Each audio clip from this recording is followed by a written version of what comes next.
Welcome to Positive Voices. Please like this video and subscribe Positive Voices. Let's begin. It was the kind of December night that chills you to the bone. The air outside was sharp and cold, but inside, the glow of Christmas lights and the hum of conversation made our home feel warm and festive.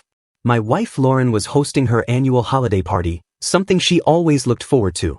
She had spent days preparing, decorating, picking the perfect playlist arranged for Christmas. And, of course, choosing her dress. When she stepped into the living room that night, I couldn't help but stare. She wore a red dress that clung to her figure, her auburn hair cascading over her shoulders. She looked stunning, and for a moment, I felt proud to call her my wife. But then, as the night went on, something felt off. At first, I brushed it off as paranoia. She was the perfect hostess, mingling with our guests, laughing and making everyone feel welcome. But every time I turned around, I noticed her standing a little too close to someone. Jordan, her boss. He was tall, polished, and had that air of confidence that made him the center of attention. I never liked him, but I never thought I had a reason to be concerned until tonight. I watched them from across the room. The way her hand lingered on his arm when she laughed at his jokes. The way she leaned in just a little too close when he spoke. Something inside me churned. I kept telling myself I was overreacting. I mean, she was my wife. We'd been married for 12 years. We weren't perfect, but we were solid, or at least that's what I believed. But by the end of the night, I couldn't ignore it anymore. The party wound down, and most of the guests had left. I found Lauren in the kitchen, pouring another glass of wine. She looked up when I entered, her smile faltering for just a moment before she turned back to her glass. "Hey," I said, my voice steady, though I felt anything but calm. "Hey," she replied, her tone light, almost casual. But there was something in her eyes. A flicker of hesitation that I couldn't ignore. "Having fun tonight?" I asked, leaning against the counter. She nodded. "Yeah, it was a good night. Everyone seemed to enjoy themselves." "Everyone, huh?" I said, my voice sharper than I intended. She froze for just a second before recovering. "Yeah, why do you ask?" I stared at her, trying to find a woman I'd married in the face that now seemed like a stranger's. "It's about Jordan," I said finally. Her hand tightened around the stem of her wine glass. "What about him?" My chest tightened as I spoke the words. "You've been spending a lot of time with him tonight, and not just tonight." Her eyes widened, but she didn't deny it. Instead, she took a long sip of her wine and avoided my gaze. "Can we talk?" she asked after a moment, her voice barely above a whisper. I nodded, my stomach twisting into knots. "Yeah, let's talk." She set the glass down and took a deep breath, still not looking at me. "Jordan asked me to spend the night with him."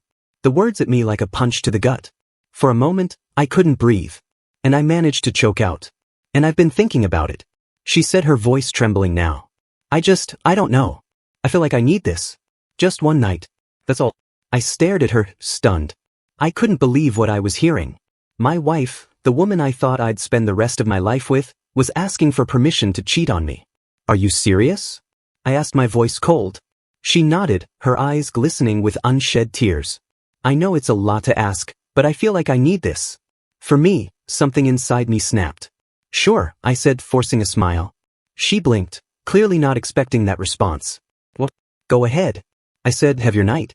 Her lips parted in surprise. "Really?" "Absolutely," I said, my voice calm, "but I see. But when you come back, don't expect me to be here." The color drained from her face. "What do you mean?" "You'll see," I said, turning on my heel and walking out of the kitchen. I didn't sleep that night. How could I?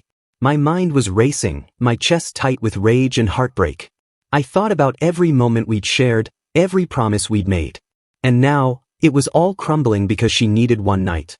No, this wasn't going to end with me being the fool. If she wanted her night, I'd give it to her, but not without consequences. While she slept upstairs, I started gathering evidence. Her phone was the first place I looked. She had no idea I'd figured out her passcode months ago. Sure enough, there were texts with Jordan. Flirty, suggestive messages that made my blood boil. "Can't stop thinking about last night. I feel alive when I'm with you." I took screenshots of everything and sent them to my email. Then I went through her social media messages, her emails, anything I could find. By the time the sun came up, I had enough evidence to destroy her entire fantasy. The following days were a blur. Lauren acted as if nothing had happened, humming Christmas carols and kissing me on the cheek like we were still the perfect couple. Meanwhile, I was preparing for the moment when her world would come crashing down. She had no idea what was coming. By the time Friday rolled around, I was ready. I'd spent the week quietly preparing while Lauren carried on like nothing was wrong. It was almost insulting how easily she acted, as if her little confession didn't matter, as if I'd just accept it and move on. But I hadn't. I drained our joint accounts, leaving just enough for her to scrape by. The bulk of it went into a separate account in my name. I contacted a lawyer and started the paperwork for a divorce. Every memory of us together, photos, keepsakes, anything that once held meaning was boxed up and stacked near the front door, waiting for a departure. I even cleaned the house. If she was going to destroy our life together, the least she could do was leave a tidy one behind. Friday evening, Lauren came downstairs wearing a black cocktail dress I'd never seen before. She had done her hair in soft waves, her makeup flawless, her perfume the same one she'd worn on our wedding day, hanging in the air. The irony wasn't lost on me. "I'll be back late," she said casually, grabbing her coat. I forced a smile. "Oh, I won't wait up. Have fun." She hesitated as if sensing something was off, but eventually shrugged and left. The moment the door closed behind her, I sprang into action. I started in the living room. Every framed photo of us as a couple went into a trash bag. Our wedding portrait, the pictures from our vacations, even the little candid shot she loved to display on the mantel. All of it was gone. Then I moved to the bedroom. Her jewelry, the little trinket she kept on her dresser, and even her clothes. Everything went into boxes or garbage bags. But the piece to resistance was the dining room. On the table, I laid out the divorce papers, signed and ready for her. Next to them, I placed the printed screenshots of her text with Jordan. Every damning word she thought I'd never see. Finally, I took her wedding ring from the jewelry box and set it on top. The house felt eerily quiet as I finished. For the first time in days, I allowed myself to sit down and breathe. But I wasn't done yet. I grabbed my laptop and opened my email. I had already drafted 2 messages earlier in the week, and now was time to send them. The first was addressed to Jordan. "Happy holidays, Jordan. Jordan, I just wanted to let you know that Lauren and I are done. Congratulations. You've got her all to yourself now. But before you celebrate, I've attached some screenshots of your little chats. Just in case your wife is curious about where you've been spending your late nights. I've already sent her a copy. Consider this a Christmas gift. Cheers. Nathan." I hit send, attaching the screenshots of their conversations, and moved on to the next email. This one was for Jordan's wife, Sarah.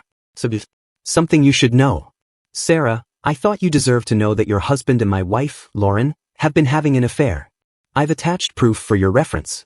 I'm sorry to be the bearer of bad news, but I figured you'd want to know the truth. Take care. Nathan." Once the emails were sent, I leaned back in my chair. A strange sense of calm washing over me. For the first time in weeks, I felt like I had control over my life again. It was nearly 1 a.m. when I heard Lauren's car pull into the driveway. My heart raced, not with nervousness or fear, but with a simmering anticipation. I didn't move from my seat in the living room, listening as her heels clicked against the hardwood floor. She called out my name. "Nathan." I didn't answer. A few seconds later, I heard her footsteps stop abruptly. She must have seen the pack boxes by the door.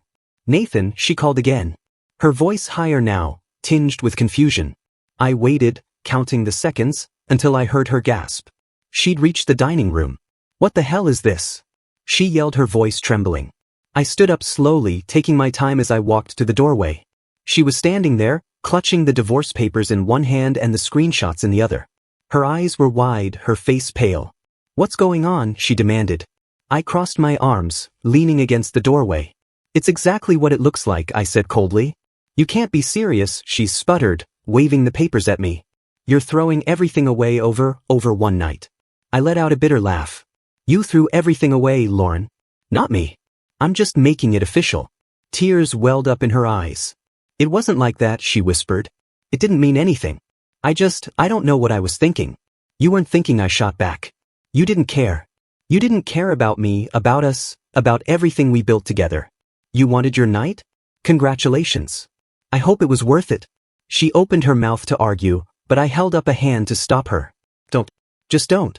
Pack your things and get out." "Nathan, please," she sobbed. "We can fix this. I'll make it right, I swear."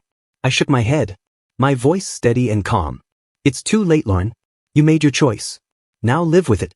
She cried as she carried her boxes to the car, her mascara streaking down her face. I didn't move, didn't offer to help. By the time she was done, she looked nothing like the confident woman who had left the house hours earlier. When she finally drove away, I locked the door behind her and sat down on the couch. The Christmas tree lights flickered softly, a cruel contrast to the chaos of my life. But I wasn't finished yet. After Lauren left, the silence in the house was deafening. For the first time in 12 years, it was just me. No soft time of her laughter. No smell of her perfume lingering in the air. Just quiet. I poured myself a glass of whiskey and sat by the window, watching the snow fall. The Christmas lights on the tree twinkled cheerfully. A cruel reminder of what this season was supposed to represent. Love, family, togetherness. But those things felt foreign to me now. I thought her leaving would bring me peace, but all I felt was anger. Not just at her, but at myself. How would I miss the signs? How would I allow her to betray me right under my nose? My phone buzzed on the coffee table, pulling me from my thoughts. It was an email notification. I picked it up and opened the message. Thank you, Nathan. Thank you for letting me know. I've suspected something for a while now, but I didn't have proof until now. I'm sorry for what you're going through, but I'm grateful you told me the truth. I'll be handling this immediately. Take care. Sarah. I stared at the screen for a moment. A grim satisfaction settling over me. Lauren's betrayal hadn't just shattered my life. It had detonated hers and Jordan's as well. The following morning, the fallout began. Lauren called me 8 times before noon. I ignored every call. She left voicemails, pleading, apologizing, crying, but I didn't listen to them. I didn't need to. I already knew what she would say. Excuses, promises, empty words meant to smooth over the irreparable damage she had done. By early afternoon, I got another email. This one was from Jordan. Let's talk. Nathan. I understand you're upset, but this is a private matter between Lauren and me. I'd appreciate it if you didn't involve my family in this. We're both adults, and we can handle this like man. Thanks, Jordan. I laughed out loud when I read it. The audacity of the man was almost impressive. He thought he could dictate how I handled my life after he had invaded it. I didn't bother responding. Instead, I forwarded his email to Sarah with a short note. FYI, he still thinks he's in control. Good luck. That evening, my phone buzzed again. This time, it was a call from an unknown number. Normally, I'd ignore it, but something told me to answer. Nathan, a woman's voice, soft but steady. Speaking, I said cautiously. It's Sarah, Jordan's wife. For a moment, I didn't know what to say. I wasn't expecting to hear from you. I just wanted to say thank you, she said, for telling me the truth. I've already confronted Jordan, and well, let's just say he's not as confident as he was when he walked into this house last night. I smirked. Glad to hear it. And I also wanted to check on you, she continued. I know this can't be easy for you. Her kindness caught me off guard. I'm managing, I said honestly. It's been a rough few weeks, but I'll get through it. If you ever need someone to talk to, I'm here. I think we both know what it's like to have our lives turned upside down by the people we trusted most. Her words hit me harder than I expected. Thanks, Sarah. That means a lot. The days that followed were a blur of phone calls from Lauren, emails from Jordan, and a strange new sense of freedom. I had expected to feel empty or broken, but instead I felt lighter. I didn't have to pretend anymore. I didn't have to smile through her lies or convince myself that everything was fine. By the time Christmas Eve rolled around, I decided to leave town. The thought of spending a holiday alone in the house where everything had fallen apart was unbearable. I packed a bag, booked a last-minute rental cabin in the mountains and hit the road. The drive was peaceful. The snow-covered roads quiet and serene. For the first time in weeks, I felt a sense of calm wash over me. When I arrived at the cabin, it was everything I needed, isolated, cozy, and surrounded by nature. I lit a fire, poured myself a drink, and sat by the window, watching the snow fall. My phone buzzed again, pulling me from my thoughts. It was another unknown number. I answered half expecting it to be Lauren. Nathan, speaking. It's Sarah again. She said, her voice warm. Sarah, I said, surprised. Hi, what's going on? I know this is last minute. She began, but I thought I'd invite you to my family's Christmas dinner tomorrow. It's not fancy, just a small gathering, but I thought it might be better than spending the holiday alone. Her offer caught me off guard. Spending Christmas with the wife of the man my wife had cheated with? It sounded absurd, but there was something genuine in her voice, something that made me consider it. I appreciate the invite, I said after a moment. I'll think about it. Take your time. She said, no pressure. Christmas morning came quietly, the snow outside falling in thick, peaceful flakes. I woke up in the cabin, feeling a strange mix of emotions, anger, sadness, but also a faint sense of freedom. For the first time in years, I didn't have to put on a facade or pretend that things were fine. I was finally facing the truth. And as painful as it was, it felt liberating. I made myself a simple breakfast and stared out the window, my thoughts drifting to Sarah's invitation. Part of me wanted to decline. Spending Christmas with her and her family felt like crossing an invisible line, as though our shared pain was some twisted bond that neither of us should lean into. But the idea of sitting alone in the cabin all day felt worse. After a long shower and some internal debate, I called her back. "Sarah," I said when she answered. "Nathan, hi," she replied, her voice warm and welcoming. "I thought about your offer," I said. "And if the invite's still open, I'd like to join you for dinner." Her relief was palpable through the phone. "Of course, it's still open.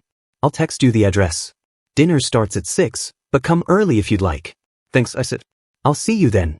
By the time I arrived at Sarah's home, the snow had thickened and her street was blanketed in white. Her house was modest, but cozy, with warm lights glowing from the windows and a wreath hanging on the door. When she opened the door, she smiled, a genuine, unguarded smile that immediately put me at ease. She wore a simple green sweater and jeans. Her hair pulled back in a loose bun. "Come in," she said, stepping aside to let me through. The inside of her home was just as warm as I'd imagined. The scent of roasted turkey and pine filled the air and a fire crackled softly in the living room. A few family members were milling about, chatting and laughing. "Everyone," Sarah said, gesturing toward me. "This is Nathan. He's a friend." Her introduction was met with a chorus of friendly greetings. I nodded, grateful that she hadn't explained the more complicated truth of how we knew each other. Dinner was surprisingly enjoyable. Sarah's family was welcoming, and the conversation flowed easily. For the first time in weeks, I felt like I could breathe.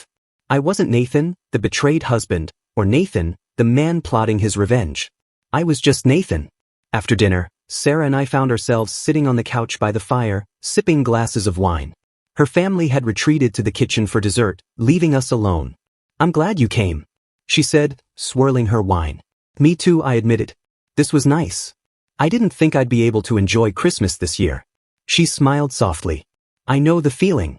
It's hard to find joy when everything you thought was stable gets ripped out from under you." I nodded, staring into the flames. "How are you holding up?" I asked. She sighed, tucking a strand of hair behind her ear. "Better than I expected. Jordan is out of the house. I told him he could spend Christmas in a hotel while I figure out the next steps." "But," I said firmly, "he doesn't deserve to be here." Her eyes met mine, a flicker of gratitude in them. "And you? How are you holding up?" I hesitated, unsure how to put my emotions into words. "It's strange. I'm angry, obviously. But more than that, I feel numb. Like I'm watching someone else's life fall apart." She nodded, her gaze thoughtful. "It's funny, isn't it? How betrayal doesn't just hurt. It changes everything. The way you see them, yourself, your future." I looked at her, surprised by how deeply her words resonated. "Exactly." For a moment, we sat in silence, the crackling fire filling the space between us. There was no awkwardness, no pressure, just a quiet understanding between two people who had been through the same storm. As I drove back to the cabin that night, I couldn't stop thinking about Sarah. She wasn't just Jordan's wife anymore. She was something more, a person who understood what I was going through in a way no one else could. It wasn't love, not yet, but it was something. The days that followed were a strange mix of healing and closure. Lauren kept calling, leaving voicemails that ranged from tearful apologies to angry accusations. I didn't respond to any of them. Instead, I focused on myself. On moving forward. By spring, the divorce was finalized. Lauren had tried to fight it at first, begging for a second chance, but I stood firm. There was no going back, not after what she'd done. Jordan's life had imploded as well. Sarah filed for divorce, and his affair with Lauren cost him his job after the HR department caught wind of it. He lost everything: his wife, his career, his reputation. As for Sarah and me, we started seeing each other a few months after Christmas. Slowly, carefully, we both needed time to heal, but in each other, we found something real. It wasn't perfect. We were both scarred, both hesitant to trust again, but we were honest, and for the first time in years, I felt like I was building something genuine.